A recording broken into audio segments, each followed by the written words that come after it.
9월을 시작하는 첫째 주일입니다.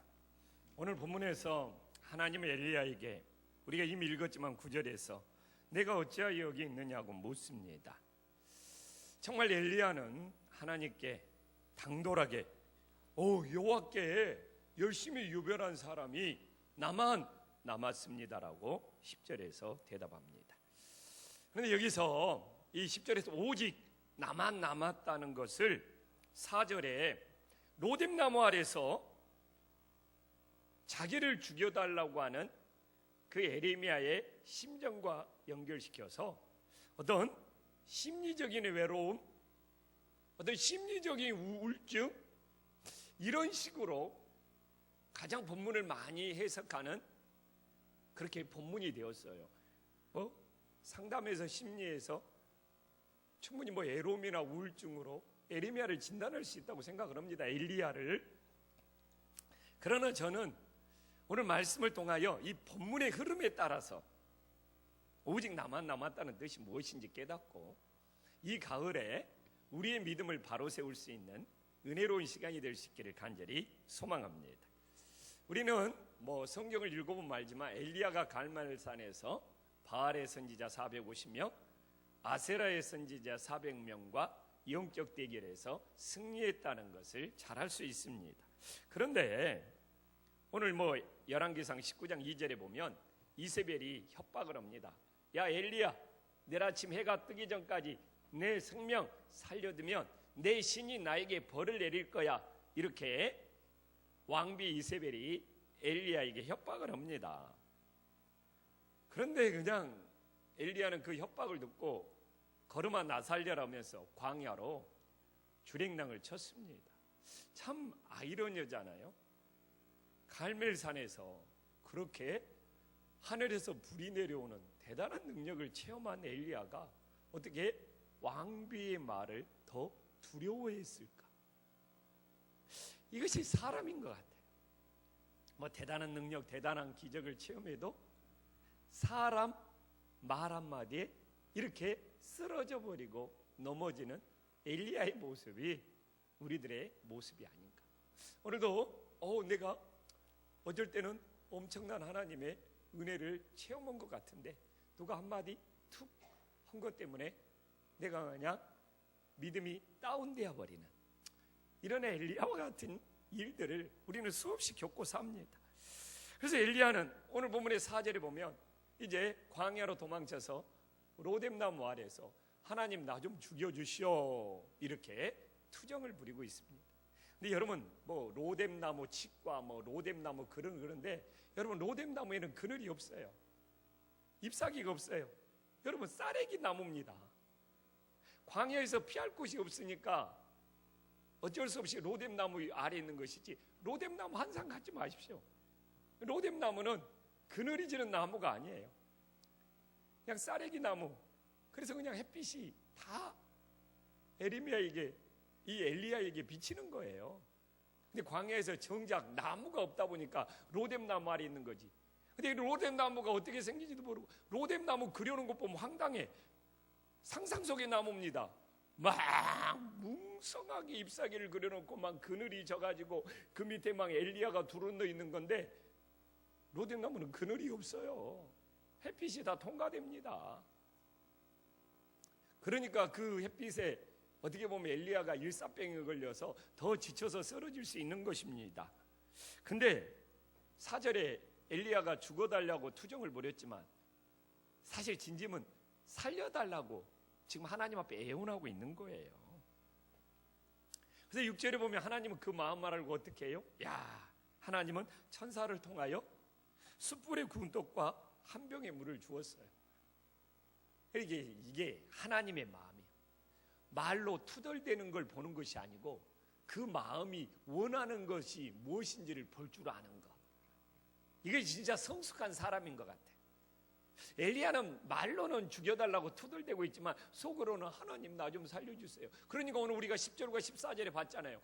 그들이 내 생명 찾아서 죽이려고 해요.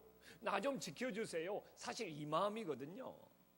오늘 우리가 10절과 14절 보더라도 그들이 나의 생명 찾아서 죽이려고 그러니까 하나님이 나 좀 아니 진짜 죽을 생각 있는 사람이 이렇게 했습니까?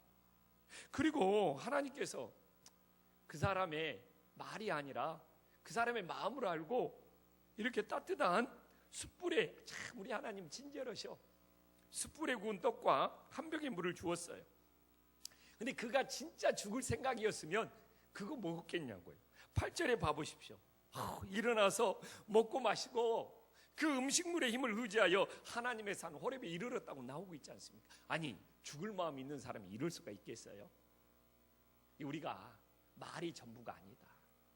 말보다도 그 마음속에 있는 의도가 뭔지를 볼 수 있는 그런 하나님의 마음이 있었으면 좋겠다라는 생각을 합니다. 근데 여러분 봐보십시오. 지금 엘리야가 참 의아해요. 왜 음식물을 내 힘을 의지하고 있을까요? 참 이걸 보면 야 하나님을 의지해야 되는데 그 음식물을 주신 하나님을 의지해야 되지 않습니까? 이걸 보면서 야 엘리야가 지금 단단히 영적인 침체에 빠졌구나. 이것도 우리는 엿볼 수가 있는 거예요. 신앙이라는 게 그래요. 우리가 하나님보다도 이렇게 뭐 음식이라든지 다른 것들, 세상 것들을 더 의지하고 있다면 우리는 뭡니까? 그것이 우리가 영적 침체에 빠졌다는 증거예요. 그래서 우리가 성령이 충만하다는 것은 뭐 세상에 어떤 것보다 다른 것보다 오직 예수님만 의지하는 마음이 있을 때 그때가 바로 성령 충만인 줄 믿으시기를 간절히 소망합니다. 이렇게 영적 침체에 빠진 엘리야에게 하나님은 오늘 9절에서 질문하고 있습니다. 내가 어찌하여 여기 있느냐? 아니 하나님이 지금 엘리야가 어디에 있는지 몰라서 이 질문하고 있겠느냐 이거예요. 지금 이 질문하는 것은 엘리야에게 그 이야기를 하는 겁니다. 엘리야야, 너가 고통받는 장소에서 도망친다고 인생의 문제가 해결되는 것이 아니라 어느 장소에 있든지 하나님이 함께 할 때 인생의 문제가 해결될 수 있다는 것을 오늘 본문을 통해서 교훈하고 있는 겁니다. 사람들은요, 내가 지금 이 장소에서 고통받고 있어. 이 장소를 피하면, 이 장소를 떠나면, 이 장소를 도망치면 해결될 것 같죠? 아닙니다. 더 어려운 고통에, 더 어려운 문제에 직면할 수가 있는 거예요. 그래서 지금 엘리야에게는 그래. 지금 네가 이 자리에서 고통의 문제를 해결해야지만이 승리할 수 있지 장소를 옮긴다고 되는 것이 아니다. 장소를 옮길지라도 악순환은 되풀이될 수밖에 없다는 것을 하나님은 엘리야에게 깨닫게 해주고 있는 거예요. 근데 내가 이 하나님의 메시지에 하나님의 엘리야에게 전하는 것에 내가 참 공감이 돼요. 저도 서울한신교회에서 부교육자로 10년 생활했습니다. 부목사로 있었으면 괜찮다니까요. 근데 저는 파트 교육 전도사, 그 다음에 그렇게 전도사, 그 당시에는 중목도 있었어요. 이런 중목으로 거의 10년의 세월을 보냈어요. 뭐 자존심 상하는 일이 한두 번이었겠습니까? 수없이 떠나고 싶은 마음 많았죠. 그래서 내가 친구들을 데려와요. 야, 우리 함께 서울한신교에서. 근데 1, 2년 못 버티고 다 떠나버려요. 한 번은 그런 일이 있었어요. 서울한신교회가 상가라 엘리베이터가 없었습니다. 그래서 이제 막 쇠를 결합해서 안 했다 못 하니까 밖으로 튀어나오게 엘리베이터를 설치를 했어요. 막 철비부로. 아파트에서 소음이 심하다고 민원이 엄청나게 들어오잖아요. 그 아파트 단지에 있으니까. 근데 야 대단해. 나중에는요 아파트 단지에서 어떻게 시청에 뭐 민원이 들어오면 그럴 수 있나 봐요. 이게 뭐 소음이 많고 그러면 공사를 중단해놔야 봐요. 그래서 이제 그 서초구청에서 이제 용역들을 데려다가 전기톱을 들고 공사를 중단시키기 위해서 온 거예요. 그래가지고는 그래가지고는 그걸 막기 위해서 동원된 사람들이 교회 뭐 부목사도 아니고 장로님들도 아니고 성도도 아니고 토요일 오후니까 저 같은 교육 전도사들이 몇 명이 동원되었어요. 그래가지고 밖에 막 엘리베이터 빔을 쌌는데 거기에서 우리들이 방음막을 쳤어요. 근데 야 용역들 전기톱 아저씨들 무섭더라고요. 붕붕붕 해갖고 전기톱으로 막 밀고 들어오는데 와 진짜 다리는 막 도망치고 싶은데 누가 그러다 야 우리 스크린 짜자 막 어깨도 그러고 서로 이렇게 팔짱을 끼웠어요. 근데 내가 어떻게 그 친구들보다 좀 약간 키가 커갖고 막 중앙에 서게 돼가지고 막 스크린 끼어가지고 내가 막 자꾸 앞으로 밀려나가는데 와, 속으로 나 죽겠더라고요. 그러고 속으로 드는 생각이 그거예요. 야, 내가 선교지 나가서 복음을 전하다가 순교해야 되는데 무슨 엘리베이터 지키다가 순교하냐, 이거 개죽음이다. 야, 근데요, 그 사건이 있는 이후에 가을에 있었는데 연말에 정말 진짜 우리 양우식 목사나 그 당시 내가 정말 친했던, 함께 서로 의지하고 있었던 동기들이 한식교회 다 떠났어요. 저도 고민되더라고요. 진짜 내가 선교지 가서 순교해야 되는데 무슨 쇳덩이 지키다가 내가 이렇게 개죽음을 당해야 되냐.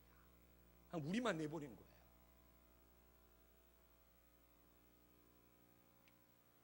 그래도 견뎠어요.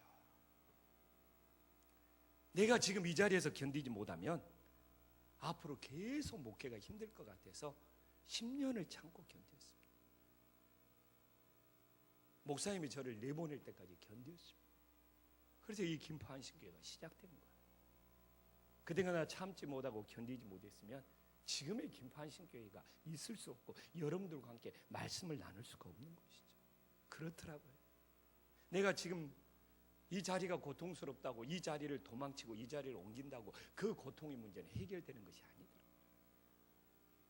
그 자리에서 하나님이 함께 하심을 믿고 그 고통의 문제를 해결해야지 악순환이 반복되지가 않는 것이죠. 그건 영적인 법칙이고 인생의 법칙인 것 같아요. 내가 그 자리를 엘리야처럼 도망치고 피한다고 또 다른 문제가 우리를 기다리고 있는 거예요. 바벨론 포로로 끌려간 사드락과 메삭과 아벳느고를 봐보십시오. 7배나 뜨거운 풀무불에 던져졌지 않습니까? 피할 수 있었어요. 도망칠 수 있는 기회가 있었어요. 얼마든지요. 그러나 내가 여기서 도망치거나 내가 이렇게 피하고보다는 하나님이 함께 하심을 믿고 7배나 뜨거운 불못에 들어갔잖아요. 진짜 그 불못 가운데 하나님의 천사를 보내서 함께 하시고 머리털 하나 상하지 않도록 거기서 건진 받았잖아요. 그러니까 오히려 피하지 않고 도망치지 않고 사드락과 메삭과 아벳느고가 하나님이 함께 하심을 믿고 7배나 뜨거운 불못에 오히려 들어가니까 그 이후로 그 고통의 문제가 해결되고 그들의 삶이 형통해졌지 않습니까? 오늘 하나님께서는 엘리야에게 이 말을 전하는 거예요. 우리들이 고통스럽다 힘들다고 그 자리를 피하고 도망치는 것보다 그 자리에서 하나님의 함께 하심을 믿고 견딜 때 영적 싸움에서 승리할 수 있다는 것을 오늘 하나님이 엘리야에게 전하는 메시지. 그래서 오늘도 우리 인생에 지금 머문 자리에 고통이 있을 수 있고 어려움이 있을 수 있어요. 우리 가정에 그러나 여러분 그거 도망친다고 그거 피한다고 그 문제가 사라지고 해결되냐 이거. 아니면 오히려 마음의 짐만 더 커질 수 있는 거예요. 오히려 내가 어떤 장소에 있든지 오늘 하나님은 엘리야에게 물어보잖아요. 내가 어찌하여 여기 있는가? 내가 어떤 장소에 있든 하나님의 함께 하심을 믿고 영적 싸움에서 승리할 수 있기를 간절히 소망합니다. 근데 엘리야가 광야로 도망친 이유는 이세벨의 협박뿐만 아니라 안으로 들어가 보면 이스라엘 백성들에 대한 섭섭함이 있었던 거예요.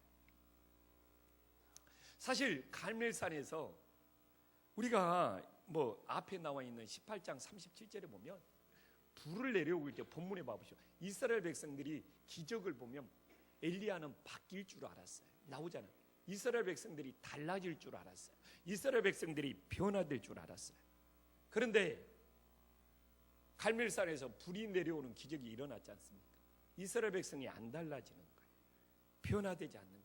오히려 여전히 당시의 실세였던 왕비 이세벨의 눈치를 보면서 하나님을 따르지 않는 거예요. 그러니까 오늘 10절에서 불평하는 거예요. 하나님을 향한 열심히 믿는 사람이 오직 나만 남았습니다. 그리고 그들이 나를 죽이려고 합니다. 이러는 거예요. 섭섭했던 거예요. 자기가 이렇게 대단한 기적을 일으키면 이스라엘 백성들이 변화돼야 되는데 변화도 되지 않고 따르지도 않는 거예요. 섭섭한 거예요. 그래서 하나님 앞에 불평하고 있는 거예요. 근데 제가 오늘 구구절절 엘리야의 마음이 저의 마음이라니까. 저도 수없이 왜 우리 성도님들이 변화되지 않느냐, 왜 성도님들이 달라지지 않냐 속상했던 적이 한두 번이겠습니까? 자기들은 이 교회 와서 안 달라지면서 또 남들한테 가서는 당신은 왜 안 변화됐냐고 여러분들도 그렇게 하고 있는 거예요. 그래서 참 우리 하나님은 좋으신 하나님이에요. 호렙산에서 오늘 11절 12절에서 하나님이 너희들과 어떻게 함께하느냐를 가르쳐주고 있잖아요. 11절 전반부에 봐보십시오. 막 강한 바람, 산을 갈랐다고 생각해 보십시오. 11절에서 바위를 부쉈다고. 그런데 그런 기적에도 하나님은 계시지 않다고 그러잖아요. 여러분, 산이 갈라졌어요. 막 바위가 부서졌어요. 그 다음에 11절 후반부에 막 땅을 가르는 지진이 막 하나님이, 그래도 거기에 하나님 계시지 않는다. 12절에 봐보십시오. 하늘에서 불이 내려온 기적에도 하나님 계시지 않아요. 이게 참 중요합니다. 갈멜산에서 이 하늘에서 내려온 불이 내려오는 기적과 똑같은 거잖아요. 이제 이 엘리야는 야, 근데 하나님은 거기에 계시지 않는다는 거예요. 뭔 이야기입니까? 하나님은 어떤 기적인지 일으킬 수 있어요. 그러나 하나님은 그 기적 속에 계시지 않는다는 거예요. 그러면서 12절 후반부 봐보십시오. 하나님은 대단한 기적이 아니고 뭡니까? 세미한 소리. 왜 세미합니까?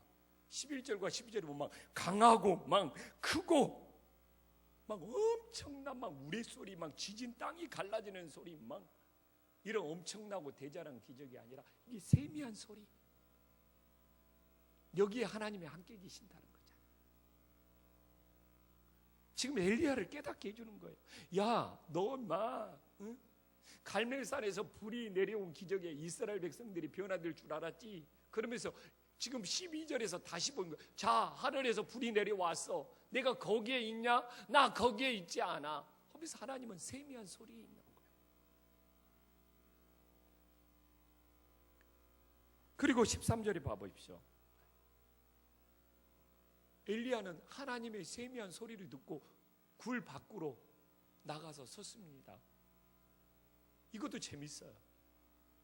엘리야가 3번의 엄청난 기적을 호렙산 동굴에서 봤습니다. 그러나 굽적답고 움직이지도 않았습니다. 뭐가 엘리야를 움직였습니까? 하나님의 세미한 소리가 엘리야를 움직였습니다. 하나님은 엘리야에게 그걸 깨닫는 거예요. 기적을 보고 변화되는 것이 아니라는 것이죠. 하나님의 세미한 음성을 들을 때, 그것이 아무리 가냘프고 세미할지 하나님의 세미한 말씀을 들을 때 우리의 인생이 바뀌고 변화된다. 여러분, 만약 기적을 보고 사람들이 바뀐다면 홍해를 건넌 이스라엘 백성들은 다 바뀌었어야죠.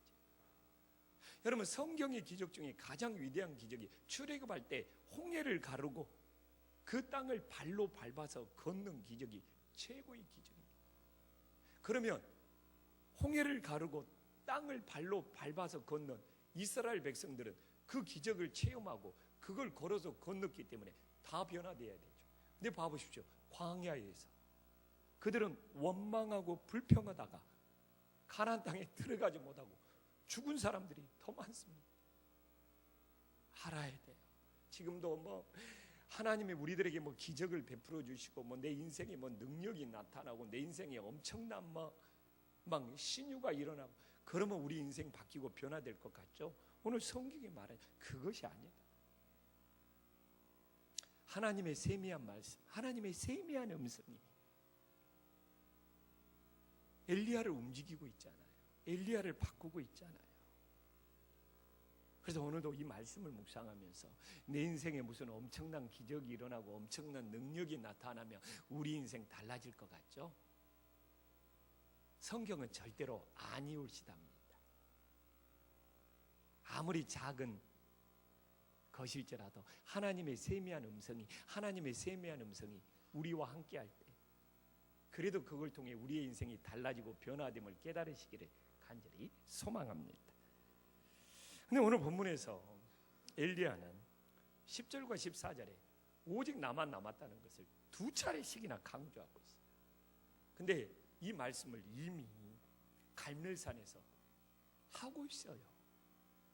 참 습관적으로 갈멜산에서 바알 선지자와 대결할 때도 이미 나만 홀로 남았다.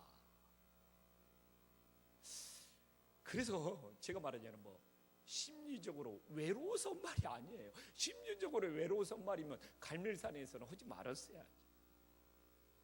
그는 갈멜산에서 나만 홀로 남았다는 이야기를 이미 했던 선지자입니다. 그리고 오늘 본문에서도 10절과 14절에 두 차례라고 있습니다. 외로워서 하는 이야기가 아니에요. 우울해서 하는 이야기가 아니에요. 그러려면 18장에서는 갈멜산에서는 그 이야기가 나오지 말아야죠. 우울해서 했다면. 그러면 엘리야가 나만 남았다는 이유는 무엇입니까? 첫 번째는 그거. 하나님이 자기와 함께한다는 것, 하나님을 믿지 않는 것은 아니에요. 그러나 하나님이 자기와 함께한다는 것을 신뢰하지 못했습니다. 오늘 우리가 10절과 14절에 보면 그들이 내 생명을 찾아 빼앗으려 하나이다가 두 번 나와요. 뭡니까? 하나님이 나를 지켜준다, 하나님이 나를 보호해준다, 하나님이 나와 함께한다. 그러면 이 말을 하지 말아야죠. 지금 하나님이 나와 함께하고 나를 지켜준다는 신뢰가, 믿음이 없었기 때문에 지금 나만 혼자만 남았는데 나의 생명을 찾아 빼앗으려 한다고 말하고 있지 않습니까?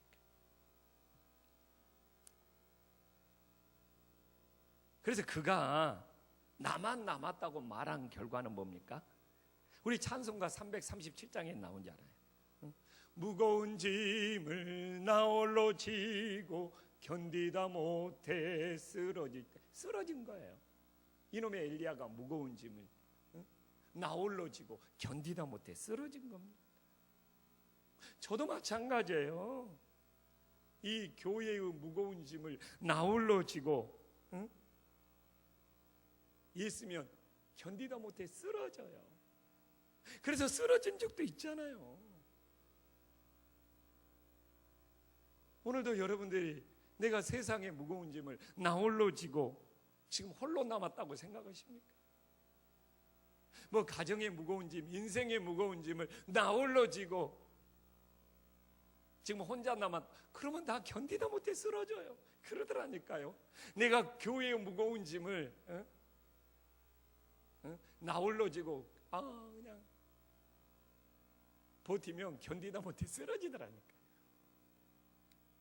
그래서 어려울 거 없어요. 예수님이 마태복음 11장 28절에 끊임없이 말하고 있어요. 자, 우리 한 목소리 읽어보겠습니다. 시작.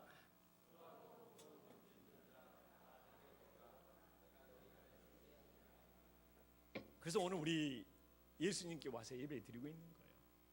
세상에 어떤 수고하고 무거운 짐이 있습니까? 그거 혼자 짊어지고 끙끙대지 마십시오. 그럼 여러분 견디다 못해 쓰러집니다. 지금 엘리야가 딱 그 일이라니까요. 그래서 나만 남았다고 그러고 무거운 짐 홀로 짊어지다가 쓰러졌잖아요. 그래서 내 생명 빼앗는다. 하나님이 함께 하시는데, 하나님이 무거운 짐 나와 함께 짊어지고 계시는데, 그래서 우리들이 하나님과 함께 하심을 믿고 우리 인생에 홀로 짊어졌다고 생각하는 수고하고 무거운 짐 좀 하나님께 맡기면서 인상들이 좀 펴질 수 있기를 간절히 소망합니다. 내가 좀 오늘 여러분들의 인상을 살펴보면 여러분들이 그냥 세상 짐 혼자 다 짊어진 인상이요. 빨리 옆 사람 쳐다보십시오.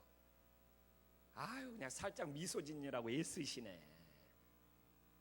그냥 여러분 얼굴 표정 보면 그냥 인생에 그냥 무거운 거 혼자 다 짊어진 인상이라니까 진짜로. 그래서 좀 교회에 오면 내가 예수님께 맡겼다 이런 의미로 서로 좀 웃고 삽시다. 아멘. 아멘도 다 주고 가는 목소리요.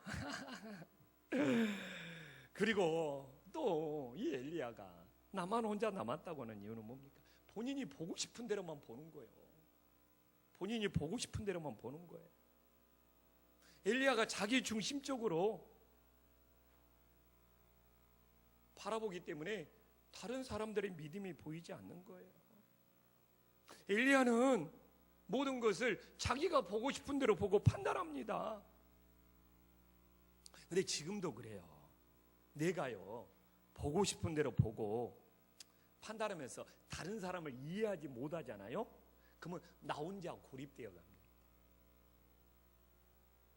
똑같아요. 제 말이 틀립니다. 자기가 보고 싶은 대로 보고 판단하다 보면, 그리고 다른 사람들이 왜 저럴까 이해하지 못하면 혼자 계속 자기를 고립시켜 가는 거예요. 그래서 오늘도 말하고 싶어요. 엘리야처럼 우리가 보고 싶은 대로 보는 것이 아니라 하나님의 눈으로 볼 수 있기를 간절히 소망합니다. 18절 봐보십시오. 하나님의 눈으로 보니까 이것이 보이는 거예요. 엘리야의 눈으로는 자기가 보고 싶은 대로 보니까 보이지가 않아. 자기밖에 보이지가 않아. 남들이 보이지 않는 거예요. 그러나 하나님의 눈에는 바알에게 무릎 꿇지 않는 7,000명의 믿음의 사람이 보이는 거예요. 그런데 엘리야 눈에는 보이지가 않아요. 왜? 본인이 보고 싶은 대로만 보기 때문에. 아멘.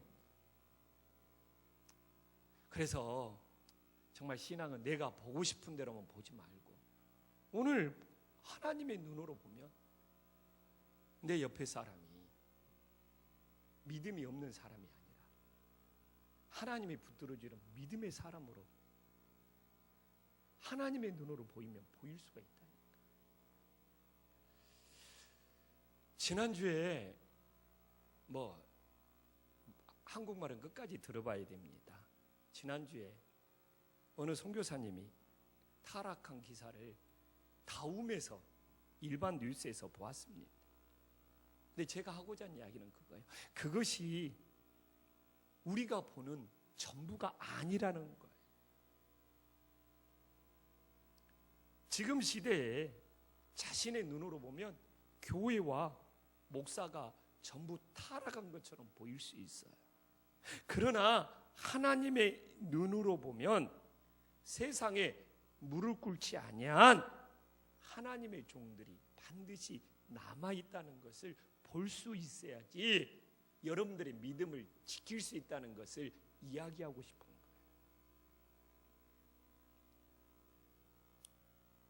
지금요, 사람의 눈으로 자기가 보고 싶은 대로 보면 막 다닐 만한 교회 없고 이제 신뢰할 만한 목사 없고 타락하지 않는 장로 없다고 본인들이 보고 싶은 대로 보고 비난하고 판단할 수 있어요. 그러나 하나님의 눈으로 보면 아직도 저는 그렇게 생각합니다. 바알에게 무릎 꿇지 않는 신실한 하나님의 종들이 도처에 저는 있다고 믿는 사람입니다.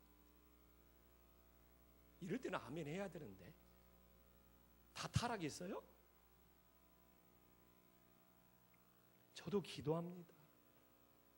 주님, 물질의 돈에 무릎 꿇지 않고 음란의 성적 타락에 무릎 꿇지 않고 세상 명예에 무릎 꿇지 않는 오직 하나님께만 무릎 꿇을 수 있는 그런 믿음의 사람으로 끝까지 남아있게 하여 주시옵소서. 어떻게 보면 지금 이 시대에 저의 가장 간절한 기도일 수 있어요. 여러분들의 눈에 다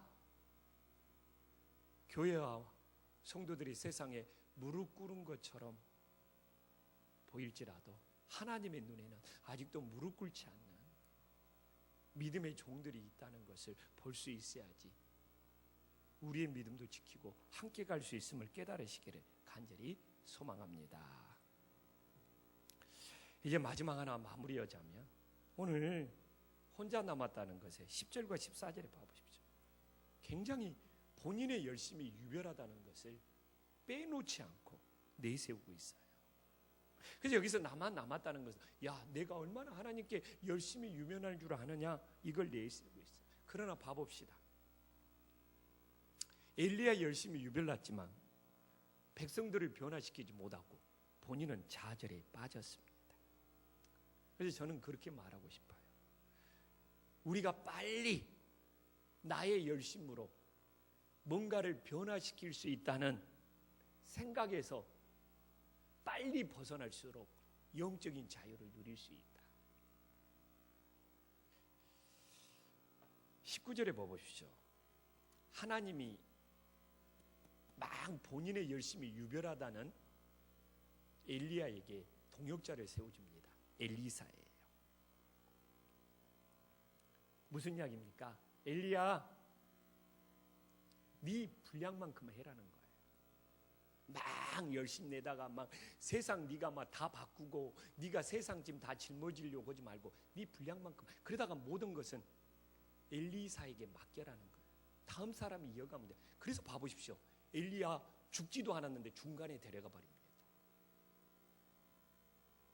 엘리야가 죽었으면 엘리야에게 야 네가 다 바꾸는 것이 아니야. 네가 다 하는 것이 아니야. 네 할 만큼, 네 분량만큼만 해. 그리고 네가 남기고 간 것은 엘리사가 이어갈 거야. 그러고 엘리야가 죽기도 전에 데려가 버렸잖아. 이게 중요한 메시지인 겁니다. 우리들 착각할 수 있잖아요. 막 조영식 목사의 열심으로 교회의 성도들을 변화시킨다? 와, 그럴수록 더 힘들고 더 좌절감만 밀려와요. 지금 그래요. 내가 하나님이 나에게 맡긴 만큼만 하면 되는 거예요. 우리 교회에서도 그래. 지금도 하나님이 옛날에는 내가 다 하려고 그랬어. 다 하려고. 토요일이면 막 개척 초창에 내가 다 했죠. 내가 다 막 제가 다. 근데 지금 내가 다 하려고 하지 않아요. 그냥 나에게 맡긴 것만. 나머지는 우리 부교육자가 할 수 있고 성도들이 할 수 있는 거고. 또 내가 지금 못한 것은 또 다음 내 자리를 이어가는 목사가 할 거고. 그냥 내 맡긴 것만 거기서 마음을 다하면 되는 것이지. 그러게 여러분, 교사도 똑같아요. 내가 막 이 부서에서 막 애들을 다 바꾸고 막 그러지 마십시오. 왜 여러분이 바꾸려고? 왜 하나님이 바꿔야지. 여러분 맡긴 것만 하면 되는 거예요. 제가 좋은 뜻으로 말하는 겁니다. 금년에 내가 뭔가 얘들을 변화시켜서 뭔가 뭐 실적을, 그러지 마십시오. 내가 못 오면 내년에 오는 교사가 하는 거예요. 나는 이것이 진짜 순종하는 믿음이라고 생각을 합니다. 아멘. 막 가을에 막 열매 맺어야 된다 그러니까 내가 우리 부서에 뭔가 열매를 맺어야 되는데 연초에 그냥 4-5명 나오다가 지금 2-3명 나오는데 어떻게 다시 맺고 놓고라도 연말에 끝낼, 그러지 마십시오. 여러분 맡긴 분량만 마음을 다하고 내가 못하면 그 다음 교사가 하는 거고. 그래서 엘리사를 붙여놓고 엘리야는 중간에 데려가 버려요. 엘리야는 마무리를 하나도 못 짓고 가는 거예요. 그냥 선지학교 일만 벌려놨어요. 지금도 우리들에게 주는 메시지잖아요. 엘리야, 네가 다 하는 것이 아니다. 네 할 만큼 하고 가라. 남겨놓은 것은 엘리사가 진짜 이어가고 엘리사가 마무리할 거다. 너의 열심이 유별난 것이 사람을 변화시키고 세상을 변화시킨 것이 아니다. 우리들이 각 분량만큼만 할 때 하나님은 그걸 합력하여 선을 이루면서 하나님이 바꿔가고 하나님이 변화시켜가는 거예요. 그냥 내가 젊은 시절에는 세상이 바뀌지 않는다고 속이 부글부글 끓었고, 뭐 교회 목회를 할 때는 성도들이 바뀌지 않는다고 부글부글 끓었는데, 지금은 여전히 나이 50이 넘어도 여전히 바뀌지 않는 내 자신의 모습을 볼 때 이제 늘 마음이 아프더라고요. 그래서 누가 그랬잖아요. 젊은 시절에 세상을 바꾸려고 하지 말고 나한테 적용했을 때, 내가 목회할 때는 성도들을 바꾸려고 하지 말고 처음부터 내 자신을 바꾸려고 마음을 다했으면, 그래도 지금은 내가 하나님 앞에 더 좋은 사람이 되었을 텐데. 그런 이야기를 들어서 그냥 내 식으로 적용하는 거예요. 그렇잖아요. 막 젊은 시절의 혈기에 그냥 세상 그냥 바꿔보겠다고 나서가지고 막